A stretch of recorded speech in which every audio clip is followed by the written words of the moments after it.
님께서 가르쳐 주신 기도를 드리시겠습니다. 하늘에 계신 우리 아버지여, 이름이 거룩히 여김을 받으시오며 나라가 임하시오며 뜻이 하늘에서 이루어진 것 같이 땅에서도 이루어지이다. 오늘 우리에게 일용할 양식을 주시옵고 우리가 우리에게 죄 지은 자를 사하여 준 것 같이 우리 죄를 사하여 주시옵고 우리를 시험에 들게 하지 마시옵고 다만 악에서 구하시옵소서. 나라와 권세와 영광이 아버지께 영원히 있사옵나이다. 아멘. 거룩하신 하나님 아버지, 오늘 이 시간 주님 곁에 머물게 하시는 은혜를 허락하여 주시니 감사를 드립니다. 우리의 연약함에도 은혜 베푸시는 주님의 인자하심에 감사하는 하루가 되게 하여 주시옵소서. 예배하는 모든 이들의 마음을 위로해 주시고 여전히 하나님께 소망을 두고 하나님을 찬양하는 이들의 마음을 받아 주시옵소서. 주여, 한치 앞을 내다볼 수 없는 우리의 연약함을 고백합니다. 주님께서 우리가 볼 수 없는 길까지 인도하여 주시옵소서. 이 나라와 이 민족, 이 땅의 교회와 가정이 회복되게 하시옵고 구원의 은혜에 감격하여 주님의 마음에 합한 자로서의 삶을 살아가게 하여 주시옵소서. 이 시간 기도하며 나아갈 때 하나님께서 함께 하심을 깨닫고 두렵지 않고 믿음의 길을 걸어갈 수 있는 지혜와 용기를 더하여 주시옵소서. 우리의 간절한 기도에 주여 응답하여 주시옵소서. 주님 앞에 나올 때 귀한 예물 준비하며 드립니다. 그 예물을 드린 손길을 주님 받아주시옵고 간절한 기도의 제목을 들어주시옵소서. 오늘 하루도 주님의 성품을 닮아가며 하나님이 주시는 능력으로 승리하는 삶이 되게 하여 주시옵소서. 예수 그리스도의 이름으로 기도합니다. 아멘. 찬송가 502장입니다. 찬송가 502장입니다. 빛의 사자들이여, 찬송가 502장입니다. 빛의 사자들이여 어서 가서 어둠을 물리치고 주의 진리 모르는 백성에게 복음의 빛 비춰라. 빛의 사자들이여 복음의 빛 비춰라. 죄로 어두운 밤 밝게 비춰라. 빛의 사자들이여 선한 사역 위하여 힘을 내라. 주 함께 하시겠네. 주의 크신 사랑에 전파하며 복음의 빛 비춰라. 빛의 사자들이여 복음의 빛 비춰라. 죄로 어두운 밤 밝게 비춰라. 빛의 사자들이여 주님 부탁하신 말 순종하여 이 진리 전파하라. 산을 넘고 물 건너 힘을 나게 복음의 빛 비춰라. 빛의 사자들이여 복음의 빛 비춰라. 죄로 어두운 밤 밝게 비춰라. 빛의 사자들이여 동서남북 어디나 땅끝까지 주님만을 증하고 눈 어두워 못 보는 백성에게 복음의 빛 비춰라. 빛의 사자들이여 복음의 빛 비춰라. 죄로 어두운 밤 밝게 비춰라. 빛의 사자들이여 주님 부탁하신 말 순종하여 이 진리 전파하라. 산을 넘고 물 건너 힘을 다해 복음의 빛 비춰라. 빛의 사자들이여 복음의 빛 비춰라. 죄로 얻은 밤 밝게 비춰라. 빛의 사자들이여 동서남북 어디나 땅끝까지 주님만 의지하고 눈 어두워 못 보는 백성에게 복음의 빛 비춰라. 빛의 사자들이여 복음의 빛 비춰라. 죄로 얻은 밤 밝게 비춰라. 빛의 사자들이여. 아멘. 하나님의 말씀은 열왕기하 4장 1절에서 2절 말씀입니다. 열왕기하 4장 1절에서 2절 말씀입니다. 구약성경 564면입니다. 열왕기하 4장 1절에서 2절 말씀을 함께 읽겠습니다. 선지자의 제자들의 아내 중에 한 여인이 엘리사에게 부르짖어 이르되 당신의 종 나의 남편이 이미 죽었는데 당신의 종이 여호와를 경외한 줄은 당신이 아시는 바니이다. 이제 빚준 사람이 와서 나의 두 아이를 데려가 그의 종을 삼고자 하나이다 하니 엘리사가 그에게 이르되 내가 너를 위하여 어떻게 하랴. 내 집에 무엇이 있는지 내게 말하라. 그가 이르되 계집종의 집에 기름 한 그릇 외에는 아무것도 없나이다 하니. 아멘. 오늘 하루도 예수 그리스도의 이름과 능력으로 승리하는 삶이 되시기를 주님의 이름으로 축복합니다. 어느 한 가정의 이야기입니다. 남편은 공부를 하는 도중 그만 육신의 병이 들어 공부를 중단할 형편에 처하게 되었습니다. 부인은 날마다 치료하려고 백방으로 노력하다 보니 그나마 있는 재산을 다 허비해 버렸습니다. 결국 병은 점점 악화되어 스라의 어린 두 자녀를 남겨놓고 세상을 떠나고 말았습니다. 부인은 어린 두 자녀와 엄청난 빚을 떠맡게 되었으니 살 길이 너무나 막막했습니다. 날마다 빚쟁이들이 들이닥쳐 빚을 갚으라고 아우성입니다. 할 수 있는 일이라고는 농사를 짓거나 겨우 남의 집의 일을 거들고 하루치 먹을 것을 받아오는 정도였습니다. 그러다 보니 빚을 갚는 것은 점점 더 어려워지고 급기야 이 여인이 빚을 감당하지 못하니 빚쟁이들이 몰려와서 두 아이를 뺏어다가 자기 집 종으로 삼겠다고 윽박을 지릅니다. 여러분이 이 여인이라면 어떻게 하시겠습니까? 아니, 이런 여인이 찾아온다면 어떻게 하시겠습니까? 오늘 본문 말씀을 보면 선지자의 제자들의 아내 중 한 여인이 자기 남편의 스승인 엘리사를 찾아왔습니다. 선지자 엘리사에게서 하나님의 말씀을 공부하던 이 신학생 한 사람이 죽었습니다.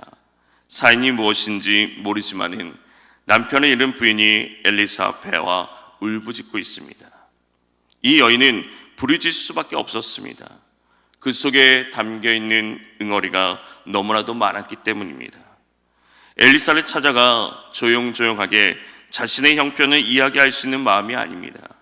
답답하고 죽을 것 같고 괴로운 그 마음을 토하고 있습니다. 엘리사에게 갔다는 것은 그 선지자를 통하여 하나님을 만나고자 했다는 것입니다. 하소연을 하던 원망을 하던 아니면 부르짖고 매달리던 이 여인은 그래도 하나님을 포기하지 않고 하나님의 사람에게 찾아가 그분에게 매달리고 있는 것입니다. 그리고 말하기를 엘리야 선생님이시여, 내 남편이 하나님을 경외하는 삶을 산 줄을 당신이 알지 않습니까? 그런데 이렇게 채무를 남겨놓고 채주가 어린 아들을 종으로 삼겠다고 합니다 하면서 눈물을 흘리며 애원하고 있습니다. 당시 나라의 분위기가 왕들의 악행으로 말미암아 점점 더 신앙에서 멀어져가는 시대 때문에 이들 선지 생도들의 삶은 되게 힘들고 어려웠습니다. 자신들의 믿음과 선지자적인 그 삶을 유지하기 위해 극심한 핍박과 박해를 감내해야만 했습니다. 이런 과정에서 그들은 엄청난 생활고를 겪었을 것이고, 이런 현실적인 문제로들로 하여금 그들의 지도자인 선지자와 보다 밀접한 관계를 형성하며 살아가고 있었기 때문에 이 여인은 오늘 엘리사를 찾아왔던 것입니다. 이 여인은 자기네 형편을 그대로 이야기하고 있습니다. 하나님께서는 우리의 필요를 아실 뿐만 아니라 모든 것을 아시는 분이십니다. 우리는 미래를 알지 못하기 때문에 정확한 필요를 알 수 없습니다. 오늘은 이것이 꼭 필요했지만은 내일은 전혀 무용지물이 될 수 있습니다. 바로 내일의 필요를 아시는 분이 하나님이십니다. 그러므로 우리는 나 자신의 어리석은 대안을 제시하고 구하기보다 당면한 현실을 알으면서 하나님의 선하시고 신실하신 인도하심을 구하는 것이 옳은 일인 것입니다. 오늘 이 여인은 그것을 잘 알았기에 엘리사를 찾아온 것입니다. 그리고 자신의 문제를 이야기하면서 도움을 청하고 있습니다. 딱한 처지를 듣고 있던 이 엘리사가 입을 열어서 이야기합니다. 2절 말씀에 엘리사가 그에게 이르되 내가 너를 위하여 어떻게 하랴. 예수님을 닮은 성품 솔선은 하나님의 능력으로 하나님의 방향을 먼저 찾고 옳은 일을 하는 것입니다. 그리고 다른 사람을 도울 길을 찾는 것입니다.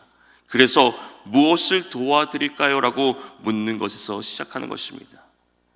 엘리사는 과부의 필요를 잘 알고 적극적으로 도와주겠다는 의사를 표현하고 있습니다. 그래서 내가 너를 위하여 어떻게 하랴라고 묻고 있는 것입니다. 이 말씀을 보면 예수님께서 여리고를 떠나시던 중 맹인들이 주여 우리를 불쌍히 여기소서라고 외칠 때 예수님께서 너희에게 무엇을 하여 주기를 원하냐라고 물었던 그 모습을 상기시킵니다. 엘리사는 이처럼 이 여인을 도와줄 방법을 찾고 있습니다. 그리고 그 여인에게 묻고 있습니다. 내가 어떻게 하면 당신을 도울 수 있습니까? 그리고 이어서 묻습니다. 당신의 집에 무엇이 있는지 말하십시오. 당신이 가진 것이 무엇입니까? 흔히들 도움을 청하러 오면 도움을 주는 사람은 자신이 가진 것을 살펴보기 마련입니다. 자신이 가지고 있는 것으로 도와주려고 합니다. 지금 죽은 선지생도의 아내가 필요한 것은 어쩌면 물질적인 도움이었을 것입니다. 위로와 격려도 필요하지만은 당장 자식들을 구하기 위한 물질이 필요했습니다. 그런데 엘리사는 자신이 가지고 있는 물질을 가지고 여인에게 도와주는 것이 아니라 내 집에 있는 것이 무엇이냐고 묻는 것입니다. 상식적으로 납득이 안 가는 말을 하면 거기에는 의도가 있고 깊은 하나님의 계획이 있는 것입니다. 마치 모세를 부르셔서 이스라엘 백성을 구하라 하는데 모세가 저는 아무것도 못합니다. 그때 내 손에 든 것이 무엇이냐고 묻는 것과 같습니다.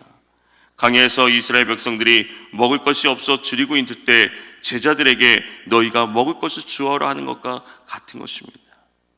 지금 살 길이 없다고 부르짖는 여인에게, 방법이 없다고 부르짖는 이 여인에게 엘리사는 내가 가진 것이 무엇이냐고 묻고 있습니다. 하나님은 지금 또 절망에 빠져있는 우리에게 아니다, 내가 가진 것이 있다, 내게 남긴 것이 있다라고 말씀하십니다. 그러자 여인이 이렇게 대답합니다.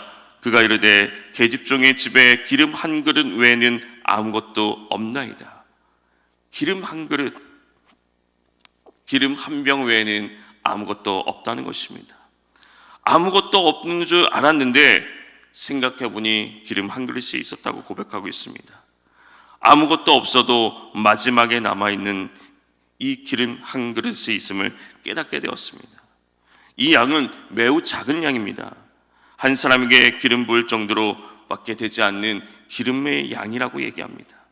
이 여인은 다른 것은 아무것도 없고 기름만 있는데 그 기름조차도 적은 양밖에 가지지 못한 매우 빈곤에 처한 처지였습니다.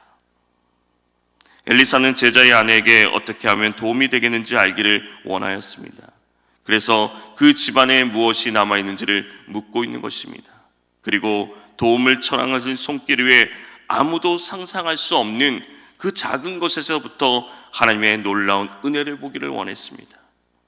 이 여인의 대답을 들은 엘리사가 그녀에게 도움을 주기 위하여 구체적으로 행할 바를 말하고 있습니다. 엘리사는 여인에게 기름 한 그릇이 있다는 말을 듣는 순간 그것이 기적의 불씨인 것을 알았습니다. 그 여인이 가지고 있는 것이 무엇인지를 확실히 알고 그것을 통하여 도움을 줄 수 있었던 것입니다. 이제 엘리사는 여인에게 이야기합니다. 4절 말씀에 보면 너는 내 두 아들과 함께 들어가서 문을 닫고 그 모든 그릇에 기름을 부어서 차는 대로 옮겨 놓으라 하니라.